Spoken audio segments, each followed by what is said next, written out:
Bienvenue dans le débat. Imaginez la scène.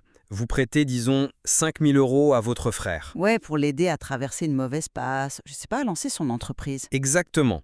Et vous le faites de bon cœur. Mais 6 mois plus tard, non seulement l'argent n'est toujours pas rendu, mais il poste des photos de ses vacances au ski sur ses réseaux. Ah ouais, c'est le classique.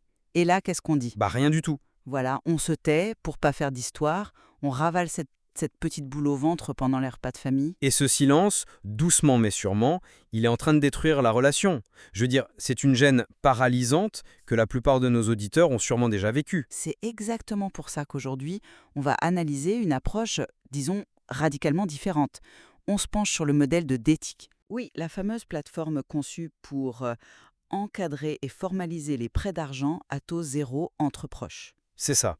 Leur approche est fascinante, parce qu'il s'agit de prendre cette transaction super intime et d'y appliquer un cadre ultra strict. Un dossier, un échéancier, des signatures électroniques. Des témoins aussi, n'oublions pas.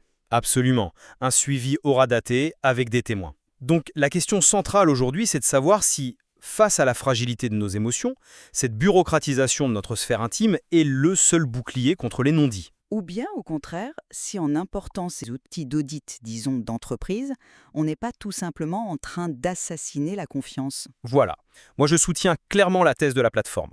Je suis convaincu que ce cadre explicite sauve les relations du poids destructeur de ces non-dits. Et de mon côté, je suis profondément troublée par cette solution. Pour moi, transformer un geste de solidarité en une transaction froide et surveillée, ça modifie la nature même du lien. Bon, je dois avouer que moi, ce modèle me parle, justement. Parce que l'alternative actuelle ne fonctionne pas du tout. C'est-à-dire, Quand on regarde la psychologie humaine, prêter de l'argent de manière informelle, c'est littéralement signer un chèque en blanc pour le ressentiment. oui, le ressentiment arrive vite. Il y a un phénomène bien connu que j'avais appelé l'asymétrie de la mémoire. Le prêteur, lui, se souvient exactement du jour, de l'heure, du montant. C'est gravé, quoi. Et l'emprunteur? Sous le stress, sa mémoire devient floue. Il évite d'y penser. C'est exactement ça. Un mécanisme de défense. Sans cadre, le prêteur n'ose rien dire, par peur de paraître pingre, et l'emprunteur se mure dans le silence par honte. Donc, poser un montant et un échéancier dès le départ, c'est pas transformer les amis en banquiers. C'est désamorcer ce poids invisible. Alors, cette asymétrie de la mémoire, je suis d'accord, c'est une réalité incontestable. Là où je ne vous suis plus du tout, c'est sur la méthode pour la corriger. Ah bon, pourquoi? Regardez concrètement comment la plateforme opère. On ne parle pas juste d'écrire un montant sur un bout de papier sur le frigo. L'outil parle de traçabilité totale, d'historique aura daté. Oui, pour que ce soit clair. Sauf qu'on importe le vocabulaire de la conformité d'entreprise quand on exige qu'un ami déclare son virement de 50 € pour que l'autre le valide numériquement. Oui, bon. Attendez, on glisse de la bienveillance vers la méfiance automatisée, là. On ne préserve pas la relation, on en modifie l'ADN. Mais pourquoi vous associez automatiquement la transparence à la méfiance? C'est une réaction très émotionnelle, je trouve. Vous ne trouvez pas que c'est intrusif? Non, laissez-moi vous proposer une image. C'est comme installer des ceintures de sécurité dans une voiture. D'accord. Quand je demande à mon passager de s'attacher, je lui dis pas je n'ai aucune confiance en ma conduite » ou « je soupçonne que tu vas te jeter par la fenêtre », vous voyez? Oui, je vois l'idée. Je dis juste que la route est pleine d'imprévus et qu'on se protège. Pourquoi mettre sur une plateforme ce qu'on a convenu verbalement serait perçu comme une menace? L'analogie de la ceinture est séduisante, mais elle s'arrête très vite quand on regarde la mécanique de l'outil. Ce qui est décrit ici, ce n'est pas une ceinture, c'est l'installation d'une boîte noire dans votre voiture. Une boîte noire, c'est pas un peu fort, hein? Pas du tout. Imaginez que votre assurance reçoive une notification hors datée à chaque fois que vous touchez le frein. Oui, vous ferez attention, mais dans un état de paranoïa constante. Mhm. Ce niveau de surveillance, c'est du flicage technologique. La confiance véritable, par définition, elle implique d'accepter une part de vulnérabilité. Si j'ai besoin d'un tableau de bord pour m'assurer que mon frère agit correctement, est-ce que je lui fais encore confiance? Je saisis l'idée de la boîte noire, mais est-ce que cette vulnérabilité dont vous parlez est vraiment une vertu, quand on sait qu'elle mène statistiquement aux pires disputes familiales? Mais l'outil se substitue à la confiance, il ne la soutient pas.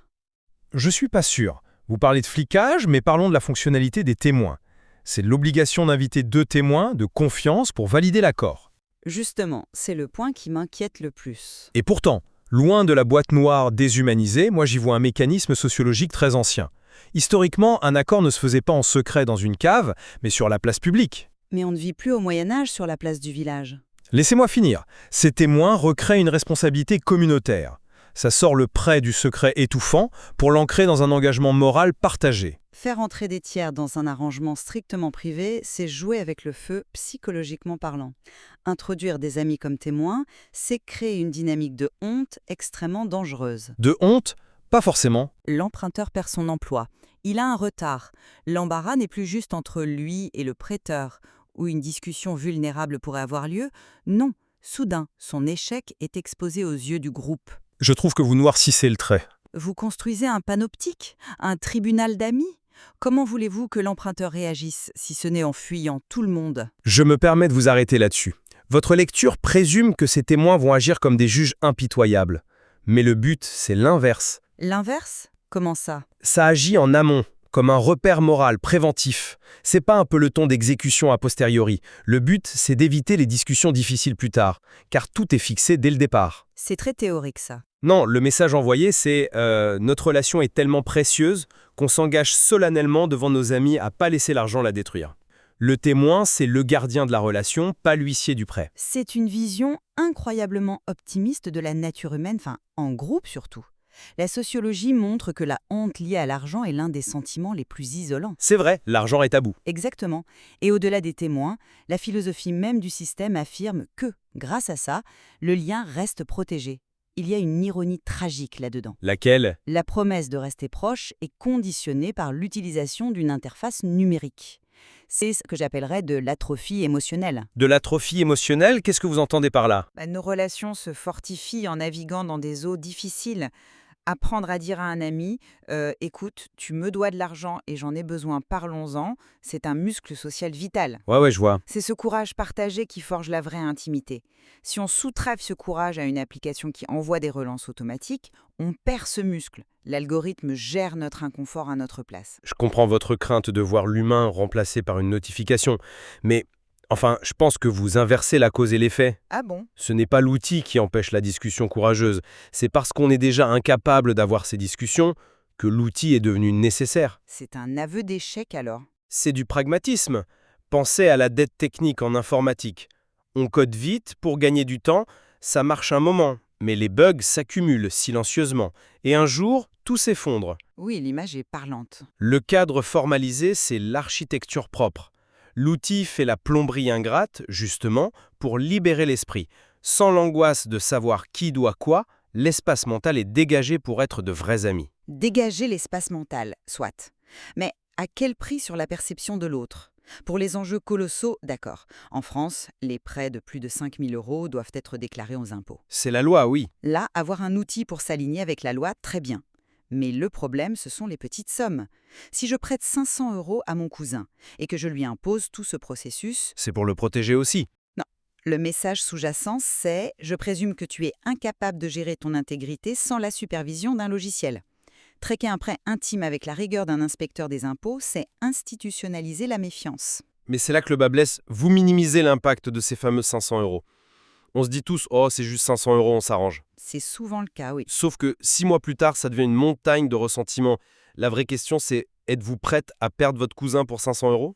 Si la relation éclate pour 500 €, l'argent n'est qu'un révélateur, pas la cause.